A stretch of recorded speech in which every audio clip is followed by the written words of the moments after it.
Vítajte v našom seriáli online rozhovorov, ktorého cieľom je približiť publiku prácu choreografov a skupín, ktorých prezentujeme na festivale.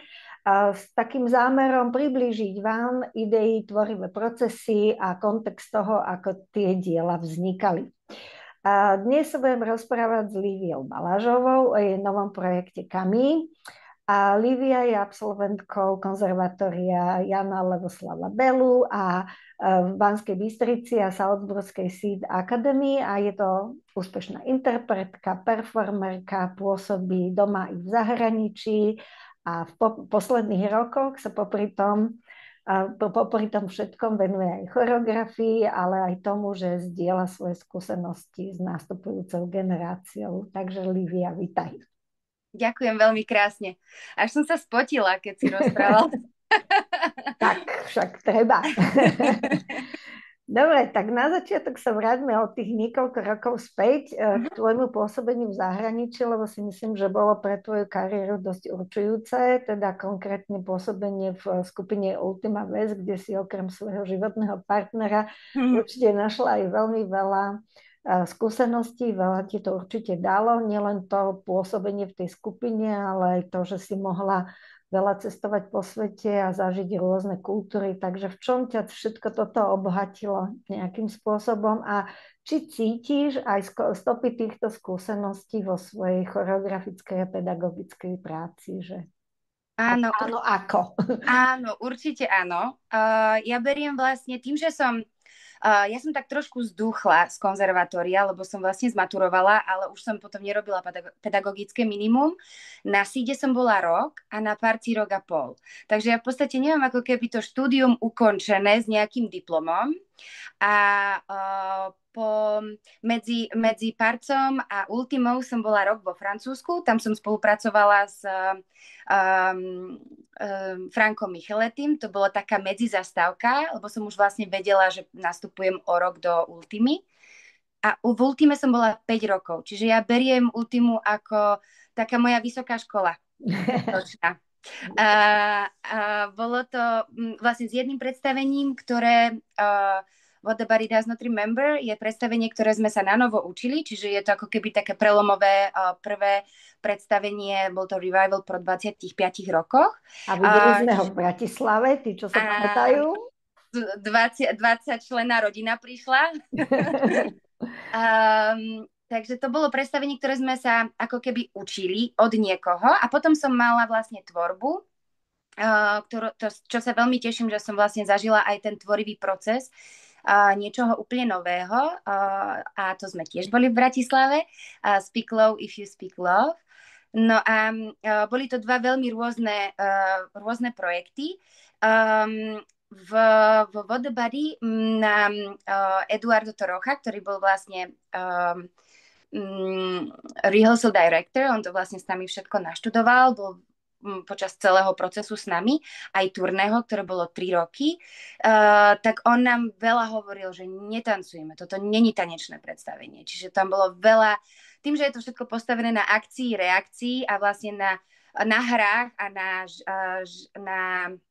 aj na risku, keďže tam lietajú tehly všade tade, takže človek musí byť vždy v takom pozore, alert. Strehu. Áno, v strehu. A teda hej, že ten tanec síce nebol braný ako tanec, ale fakt ako fyzická akcia. A už Speak Love, If You Speak Love, tam už to bolo viacej tanečné, viacej lirické. Tam bolo jedno ja mám takú veľmi príjemnú skúsenosť. Ja som stvárňovala voľnosť a taký wild animal, také ako divé zviera. A už všetci sme si mali vytvárať variácie, že takto pôjdu proste kroky a mne to robilo veľký problém. Mala som nejaké skoky, ale vždy som s nimi improvizovala. A raz tak vím prišiel a mi hovorí, že no Livi, že ale toto už nemáš, to ešte nemáš setnuté. Ešte to není proste setnuté. A hovorím, ale ty nemôžeš setnúť voľnosť. A vtedy som ho zlomila. Takže to je niečo také, čo vlastne zostalo vo mne veľa. A táto Camille to má. Že vlastne mám v nej, teraz som tak premostila, ale teda je v nej veľa voľnosti. Aj keď je tam pohybový materiál a celý ten mood, tá nálada toho predstavenia je vlastne v nejakej tej veľmi špecifickej línii, aj keď vlastne pohyb je tam voľný. Ešte možno teda, predtým, než tak konkrétnejšie začneme hovoriť o Kami, ty v tom texte k predstaveniu spomínaš, že tá skúsenosť s projektom Eugenus, že ťa veľmi pri tvorbe ovplyvnila. Áno. A teda pre našich divákov bola to práca, ktorú sa robila so skupením Meda Prach. Takže možno ešte povedz aj, v čom bola tá práca špecifická a prečo teda k úvode k tomu predstaveniu spomínaš, teda v akom zmysle sa to na tom prístupe k tvorbe prejavilo? Takže keď nás vlastne oslovil Andrej Kalinka do procesu, bolo to vlastne taká novšia, alebo taká pre mňa taká neznámy spôsob tvorby a on venuje pozornosť komplementárnemu umeniu, kde vlastne prizýva rôznych umelcov z rôznych odvetví, ale už v tom procese vlastne ako keby si tie naše zručnosti a ten náš craft vymieňame. Čiže my sme veľa v tom procese aj spievali, čo ja som v živote len v sprche. A mali sme tam renesančnú hudbu, ktorú sme vlastne v rôznych hlasoch spievali. Čiže vlastne táto práca s hlasom bola taká veľmi prelomová vo mne. Áno, a vlastne vtedy, keď sme tvorili, tak on dával rôzne, to sa mi strašne páčilo, že my sme mali strašne veľa rôznych kníh, encyklopédií, kde sme vlastne počas tvorby, bol to taký otvorený ateliér a počas toho prvého mesiaca my sme fakt boli ako deti, my sme sa hrali so všetkým, nazreli sme si do kníh, brnkali sme si na nástroje, hmkali sme si po ceste do Cvernovky, že to bolo fakt taký akože úplne že živý tvorivý proces a veľa sme sa s Andrejom rozprávali a on vychádzal aj dosť z nás, že z našich životných ciest, ako sme sa dostali k tancu, ale aj vlastne, čo nás tak akože po ceste ovplyvnilo. A vtedy on už akože predtým mal Camille Claudel ako veľkú inšpiráciu pre jeho tvorbu a tým, že hlina bola súčasť procesu, tak on si myslel, že ja s hlinou budem veľa robiť. Ale nakoniec Sebi sa aj tak ujal, že si ju schmatol úplne, tú hlinu, ale vlastne môjmu charakteru v Eugenusovi bola veľmi... bol to zdroj inšpirácie. Nie len ten hmatateľný, ako s tou hlinou, ale vlastne skôr možno tak abstraktnejšie aj jej tvorba ako sochy a vlastne jej výsledné diela. No a mňa to tak zahltilo, že vlastne potom ma oslovila kamarátka spraviť jej solo do Salzburgu ako solo projekt, ktorý majú vo 4. ročníku a že ona by chcela s Eugenusom pracovať. Hovorím, ale ja tam nie som solo, tam som ja až ďalších 5 chalanov. A ona, tak nevadí, tak mohli by sme, hovorím, dobre, tak poďme na to. A vlastne sme robili taký výcuc a bolo to zaujímavé, že ja keď som sa vlastne aj s Andrejom veľa o tom rozprávala, tak on mi hovoril, kľudne, keď sa ti niečo iné z toho pozdáva, môžeš to stiahnuť, pretvoriť. A vlastne to bol taký môj prvý taký kick, taký kopanec do toho, že wow, že tuto je veľmi veľa, čo by som ešte chcela vlastne o nej a samozrejme aj s tou matériou, s tou hlinou vlastne pracovať. Čiže tam to... Čiže vlastne teda odtiaľ to vyšlo a teda potom ako ten tvoj tvorivý proces, že ako ty si, ktorými nástrojmi alebo ako si zhmotňovala tú ideu s tými inými spolupracovníkmi. Tiež sa ti ich podarilo takto nadchnúť? Ako No, ono to bolo zaujímavé, lebo vlastne Monika Kováčová, ona nám robila produkciu pre Eugenus. A ona videla to predstavenie veľakrát a to je aj jej srdcové predstavenie od Meda Prach. Čiže ja keď prišla tá prvotná myšlienka, tak ja som vlastne bola na materskej, Vida mal možno ani rok asi nemal ešte. A vtedy som tak začala akože taký malý research si robiť ja. Aj sme vlastne kúpila som si hneď hlinu, že teda však budeme sa s ňou hrať, čiže to bolo fakt taký ako, bol to pomalý proces a hravý. A potom hovorím, toto už asi ide teda byť na projekt, tak som mala stretnutie s Monikou, tá sa do toho hneď pustila, že určite, že áno. A ja som jej vravela, ale toto je, čiže my sme vlastne rok tvorili ako keby bez toho nejakého grantovej podpory, ale už sme vlastne rozmýšľali a varili, že akým spôsobom by sme to mohli potom posunúť do tej výslednej formy, kde už by som si mohla prizvať aj viacej vlastne celý tvorivý tím.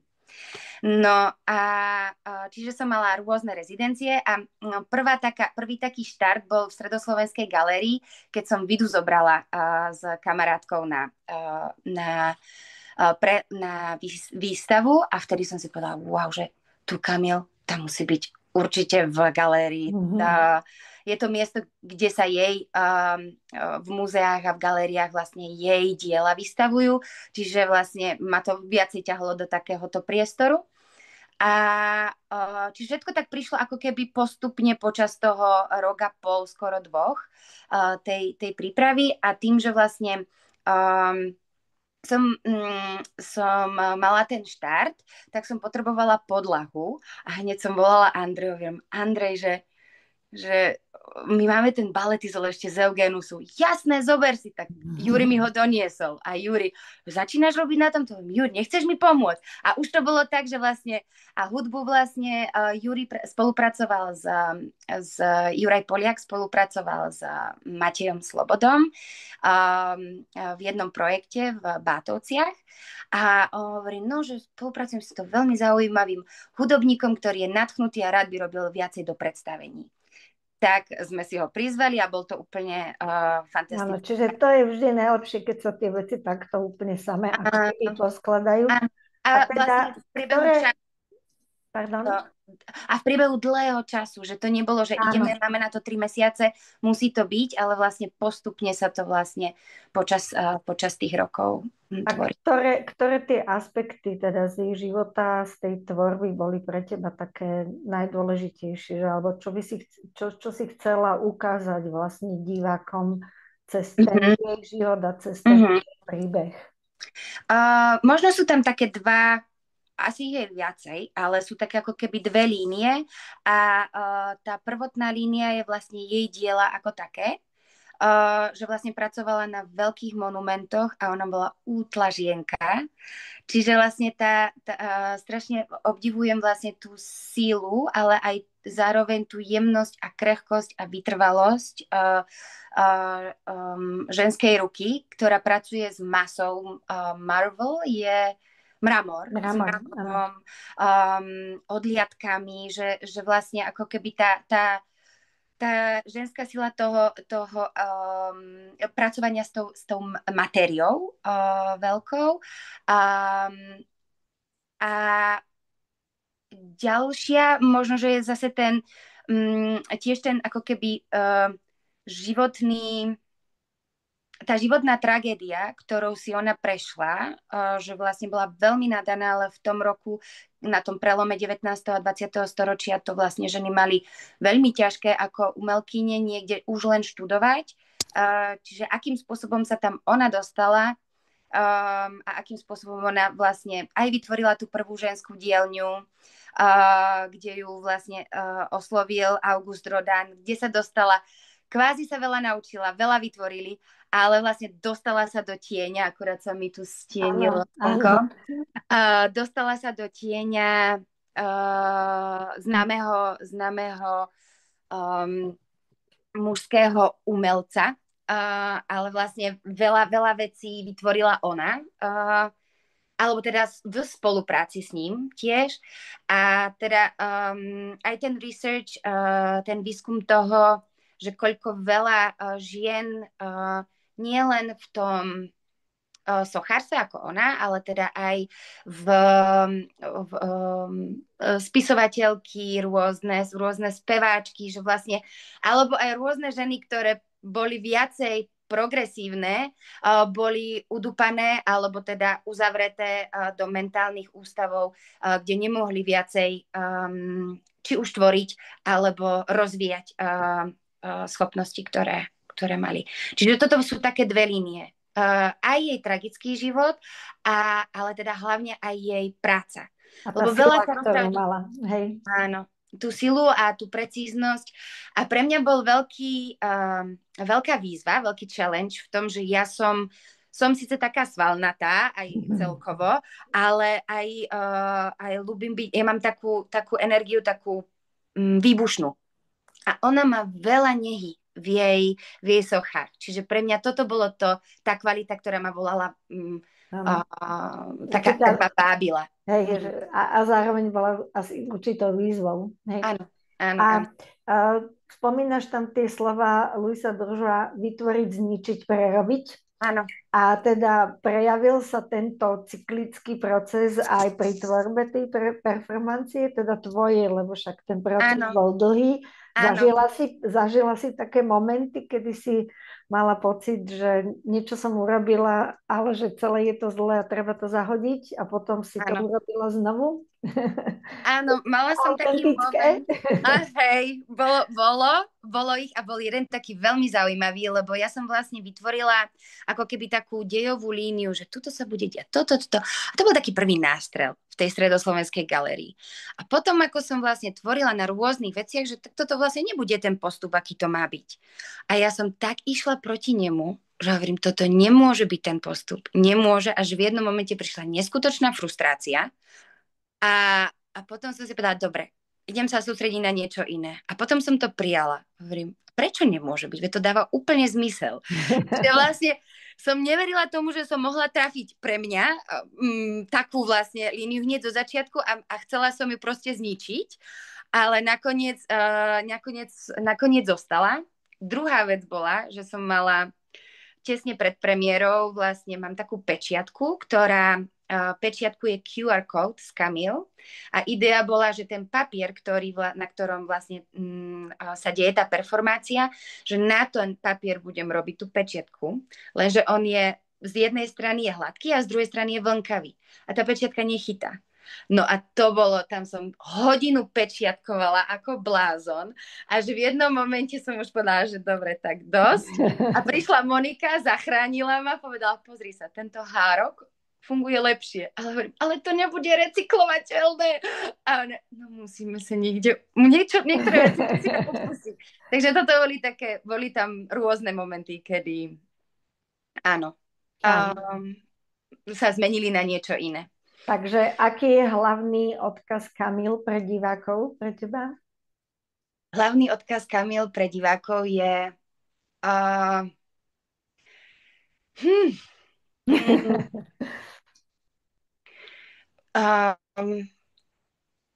je fajn pripustiť si niekedy to, že vlastne môžeme to, čo budujeme, nechať ísť.